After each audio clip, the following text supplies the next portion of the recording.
dear students, how are you? I hope you all are very good. Today I am going to teach chapter 7 of class 8. The name of the chapter is Where the Mind is Without Fear. एक ऐसी दुनिया जहाँ पर दिमाग के अंदर कोई डर ना हो। ये रविन्द्रनाथ टैगोर जी ने ये पोएम लिखी है और एक ऐसी दुनिया की कल्पना करते हैं कि हमारा देश, हमारा जो देश है वो ऐसा हो जाए जहाँ किसी तरीके का कोई डर ना हो और सच्चाई कहते हुए भी किसी का डर ना हो, जहाँ ज्ञान भी फ्री हो।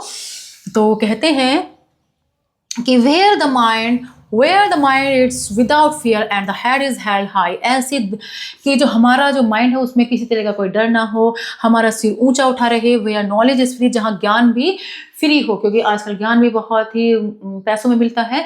तो ऐसी दुनिया जहाँ पर ज्ञान भी फ्री हो, where the world has not been broken up into fragment मतलब होता है पीसीज, जहाँ दुनिया जो है टुकड़ों में न टूटी हुई हो।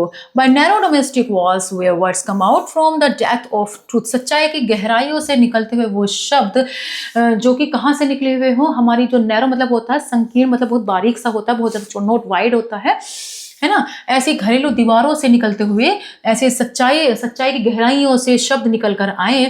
Where tireless striving stretches its arms towards perfection, जहाँ पर पूरे प्रयास के साथ, पूरे हिम्मत के साथ जहाँ पर काम करा गया हो और वो हमारे हाथ फैले हुए हों, ऐसे प्रयास के लिए हमारे हाथ फैले हुए हों और पूरी सच्चाई के साथ काम करा गया हो।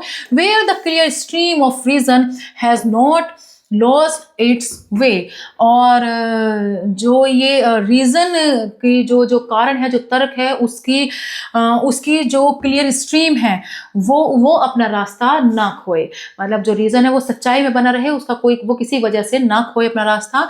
Into the dreary deserts and of dead habit, मृत आदतों के जो प्यारा सा रेगिस्तानी डिजर्ट सैंड है उसके अंदर। Where the mind is let forward by thee miss होता है यू, तुम्हारे द्वारा ये जो माइंड है, हे पिता, तो ये माइंड हमारा आगे बढ़े, कैसे बढ़े ये mind? Into ever widening thought and action into that heaven of freedom, my father let my country awake, आगे बढ़े एक खुली सोच के साथ, एक अच्छे तर्क के साथ ये हमारा जो माइंड है ये आगे बढ़े और स्वतंत्रता के स्वर्ग की तरफ ये हमारा आगे बढ़े। हे मेरे पिता, हमारे देश को इस तरीके से जागृत करो, इसे जगाओ जहाँ पर सच्चाई ही सच्चाई हो, कोई किसी तरीके से ना डरे, जो उदासियाँ हैं वो खुशहाली में बदल जाए। तो ऐसे देश की तरफ हमें अग्रसर करो, इस तरह हमारे देश को अग्रसर करो। तो रविन्द्रनाथ टैगोर जी इस तरीके से वो कहते हैं, अपने गॉड से वो कहते हैं कि हमारे देश में सच्चाई का स्वर्ग, एक ऐसा स्वर्ग हो जो कि जहाँ पर सच्चाई ही सच्चाई हो, फ्रीडम ही फ्रीडम हो, ज्ञान भी फ्री में मिले, ऐसे देश की वो कल्पना करते हैं।